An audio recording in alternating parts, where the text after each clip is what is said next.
What do an intuitive healer, an animal communicator, and a professional violinist have in common? They're all wrapped up into one amazing package in my special guest today.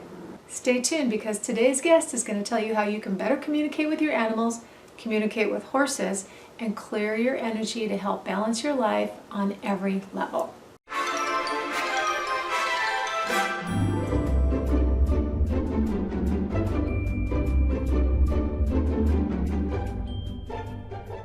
Remember to subscribe for free information every week to help you create a happy and healthy life.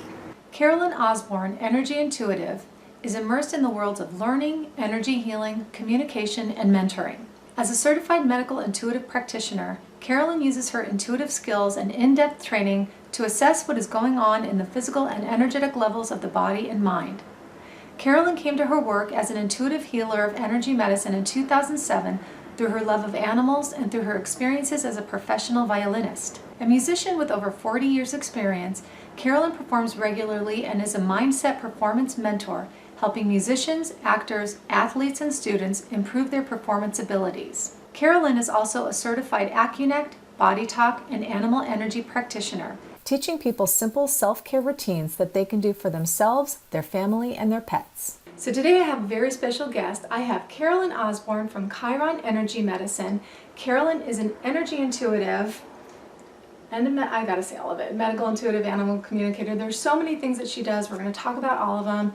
It's fascinating. So Carolyn, tell me, you do several types of intuitive healing and animal communication. Yes. So how did you get into all of that? I got into this through my love of animals, but I was also have always been involved and interested in alternative healing. And I actually got involved through my chiropractor, who introduced me to one of the modalities that I do called Body Talk. And she was hosting a class on self-care. It was a one-day class, so I went to the class and I was just like, wow, I like this because it covers the whole body, the physical, the emotional, the mental, the spiritual, and it really just resonated with me. The thing that caught my attention though mostly was there's some techniques in this self-care that you can do on yourself, on your family, and on your animals. Oh. And I was like, aha, okay, I like this. And I was at a point in my music career, which we'll talk about later, where things were a little slow, and I thought, I need to come up with something else that I love to do that's interesting.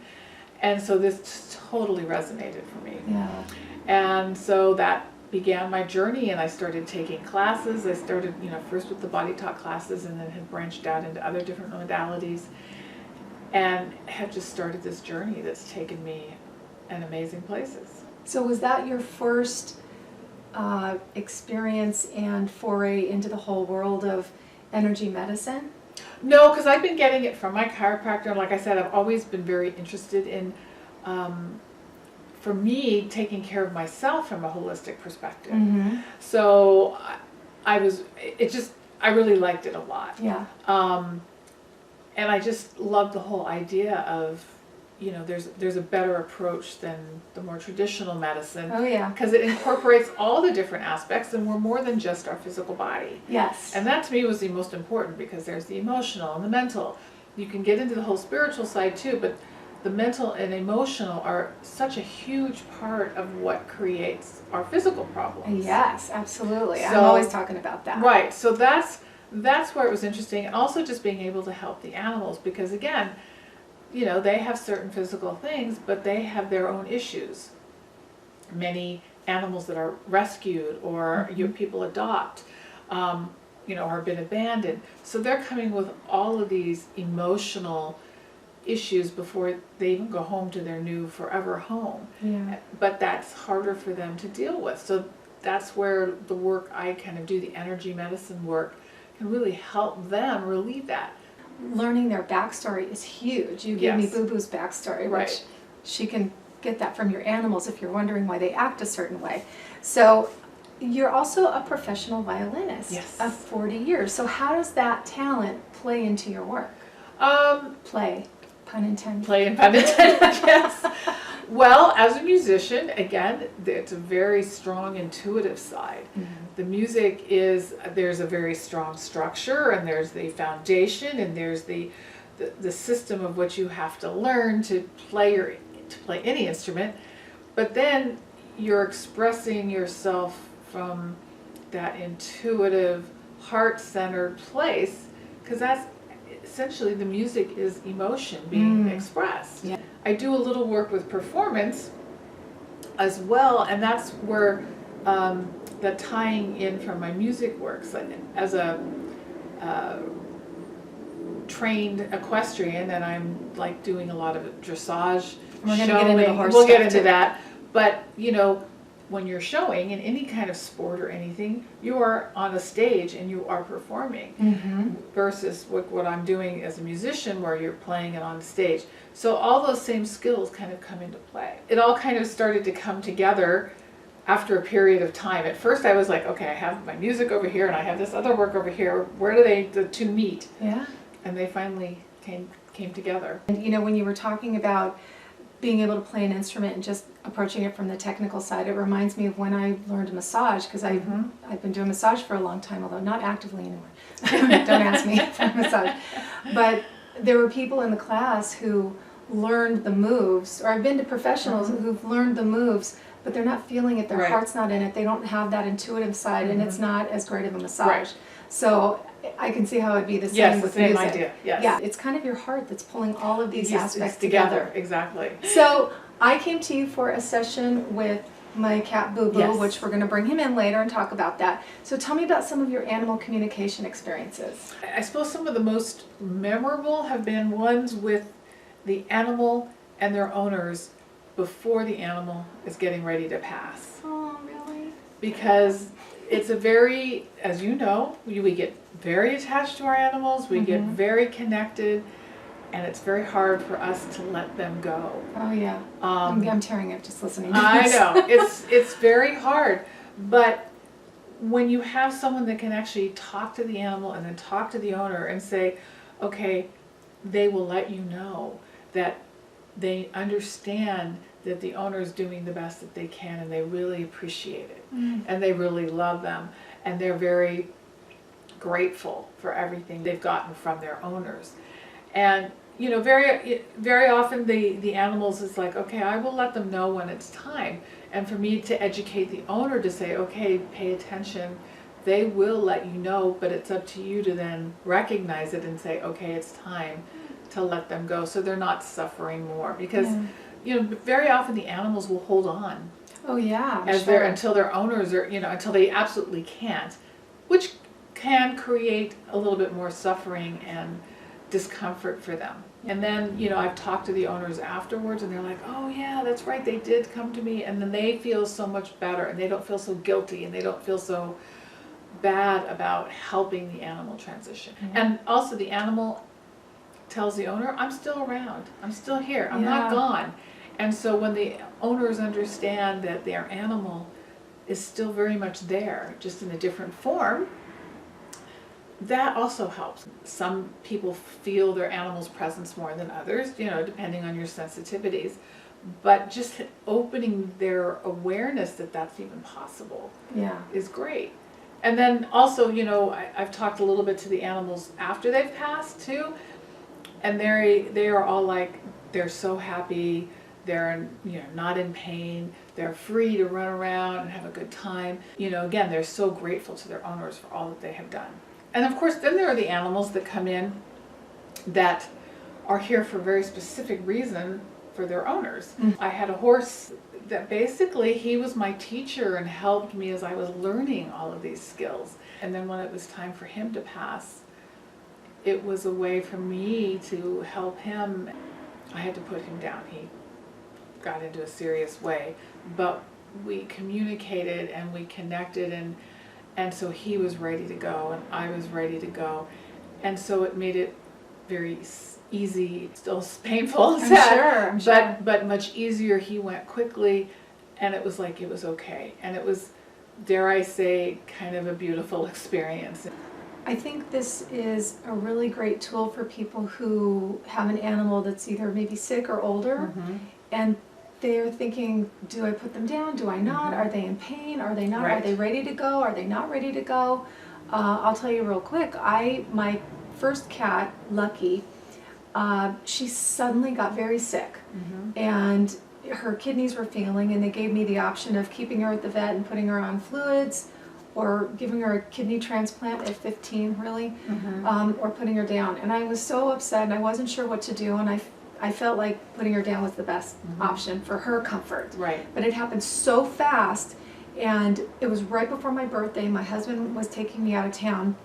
We went a day early just so I could get out of town, and I was racked with guilt. Did I do the right thing? Was she ready to go? Was she up there going, I wasn't ready? So I said, please, Lucky, give me a sign and let me know that you're okay, you forgive me, and you're okay with the decision I made. And we were driving, this was in Palm Springs, we were driving down Palm Canyon Drive, and there's an apartment building there with balconies with stucco on them, and someone had spray painted Lucky on it. And I was like, okay, thank you. Thank you. So I felt like she was like, okay, I'm okay, it's good, we're all good. Yes. So I think that's an incredible service that you can provide, even though it's sad, but you don't know. That's your job, is to communicate for them. Right, and to help for them to understand. And also, just to follow up on that, the animals usually want their owners with them when they go. Oh, I would think so. So the best thing you can do is be there. That will make their transition much easier. As painful as it is, there's more joy by helping them and doing that and continuing that, because there's so many out there. Well, that's what I was going to say. Whenever anybody has to put down an animal, I always think it's heartbreaking, but when you're ready, there are so many other animals, so you can fill that void, not in the exact same way, but there's always another animal that you can bring into your home. So you mentioned your horse before. Tell me more about your work with horses. My work with horses involves the performance aspect and working with the horse, because it's a being. It has its physical, emotional, mental issues. Then you have the owner, who has its physical, emotional, mental issues. And you're trying to bring them together as a team and working as one. Now, this can mean, if you are working competitively, or if you just, a weekend rider and you want to just have that relationship with your horse, go out trail riding, or that connection. And the communication. Horses are some of the most healing, emotional. Their heart fields are huge. You just always feel so much better when you've been around a horse, because they're just so open and so loving. And there are all those therapeutic and horse organizations. And there are there are many organizations now that use horses for therapy, for PTSD, for anxiety, for kids who in various different disabilities or other diseases. I've heard for abuse as well. And abuse. I mean, there's all these things. These horses are trained how to help these people get in touch with their emotion. It's just so amazing how they can do that. And once the people reach a point of openness and accepting these emotions and feelings, the horses are then like, okay, now I can come talk to you. I can come be with you. And they're very receptive and open. It's called equine therapy, Yes, right? equine therapy. So what I'm doing is actually helping the rider and the horse, getting the horse balanced, as I would be doing a session on the person, getting their physical body, their emotional body, their mental body, clearing in the mental body, dealing a lot with beliefs. It's like, I can't do that, or I've fallen a gazillion times, and so there's fear. The emotion part of the fear. Anyone who's ridden horses has probably come off several times, and after a while you get to be a little defensive, because you're like, I don't want that to happen again. Yeah. But that translates to the horse, so then the horse reacts. So everything that you as a human are feeling and experiencing, the horse feels tenfold. In the past, where I was, riding, my trainer's like, okay, go over this jump, jump, jump, and then before that jump, you're going to stop and then trot over the next fence. So I was going along and came to the first fence, and my horse just stopped. We're like, what was that? And also she goes, were you thinking about the stop down there? And I said, as a matter of fact, I was. And she goes, Well, so you're thinking stop, and the horse goes, okay, I'm going to stop. So they're kind of psychic. They are very psychic. Very intuitive. Very. You know, you have to be present. You have to be in the moment. You can't be thinking about everything else and what am I going to do for dinner? What am I going to be doing there? You have to be dealing right now. Or I've had other days when I've just been like, you know, something's going on. I'm not even always aware of it. Yeah.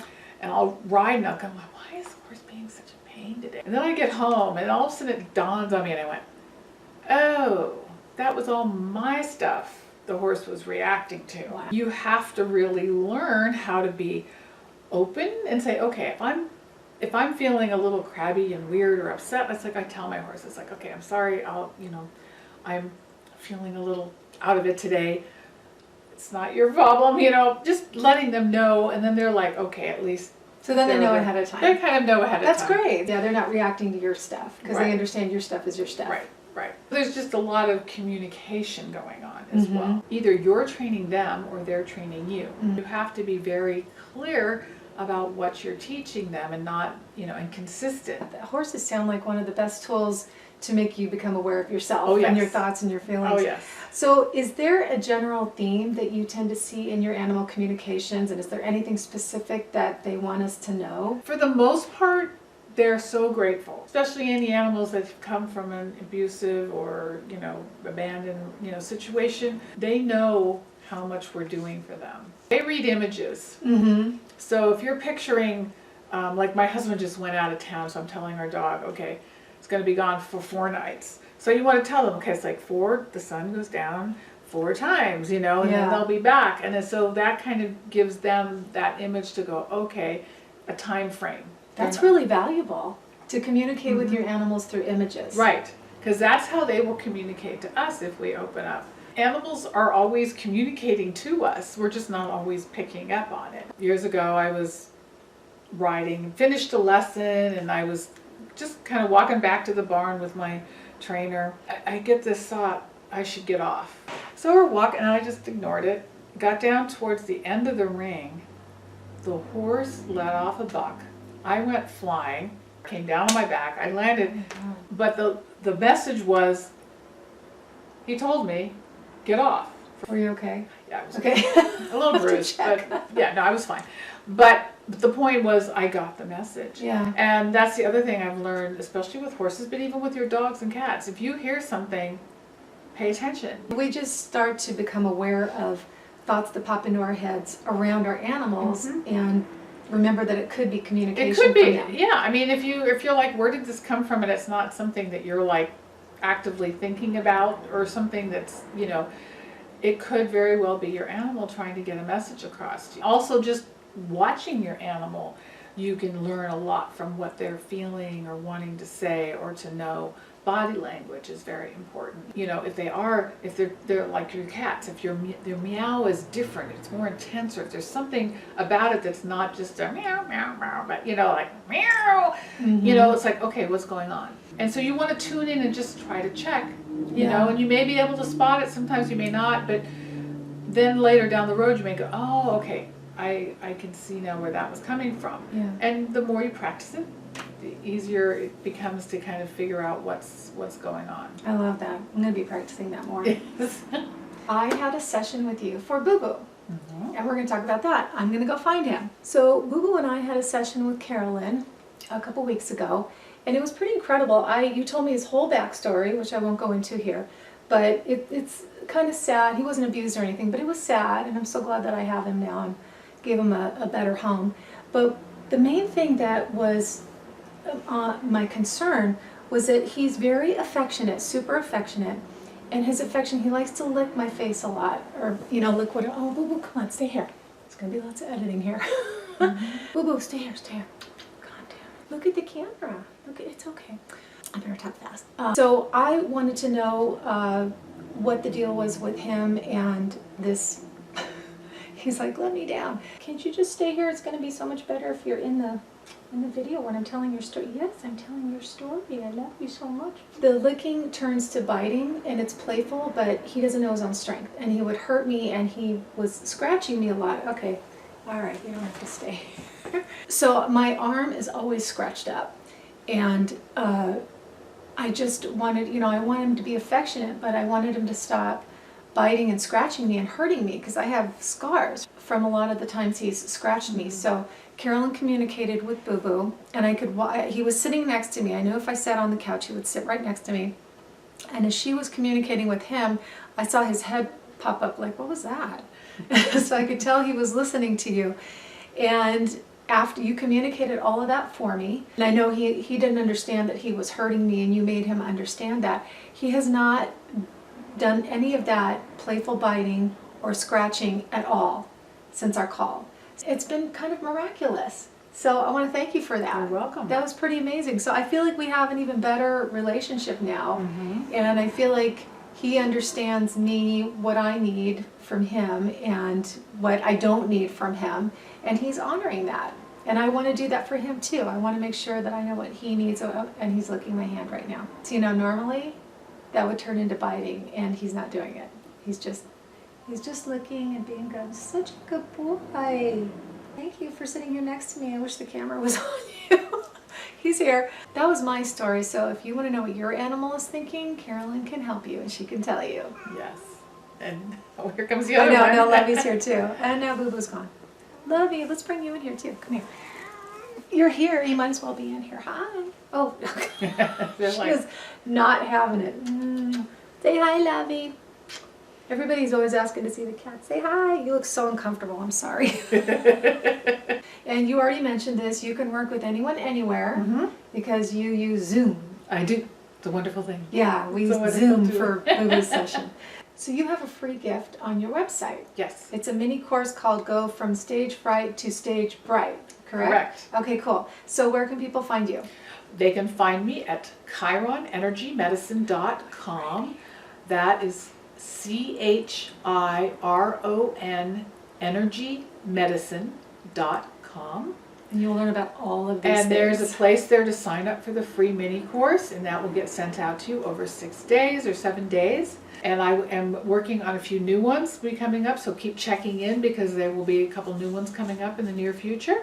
Perfect. And that has all your events. And that has all my events on there. If you go into my About page, and it has any events that I'll be doing in the local area or around. And it explains all the different work I do on my animals, on the horses, on the people. You can get information there. Carolyn, thank you so much for joining us today. I really appreciate you being here and sharing all of these incredible modalities that you do. So if you need help with your energy, if you would like to communicate with your animals or your horses, or just learn more about what Carolyn does, make sure to visit her website. And also, for the best information about law of attraction and holistic living, remember to subscribe to my channel and hit the bell to be notified every time I post a new video. Thank you so much for joining us, and I'll see you next time. I know, they're like, what the hell is going on? No, that's okay. I've had this itch in my eye. Oh, now I have fur stuck in my lipstick. It's okay, editing. It's okay. What was I going to say? Editing. Very much so. Jinx.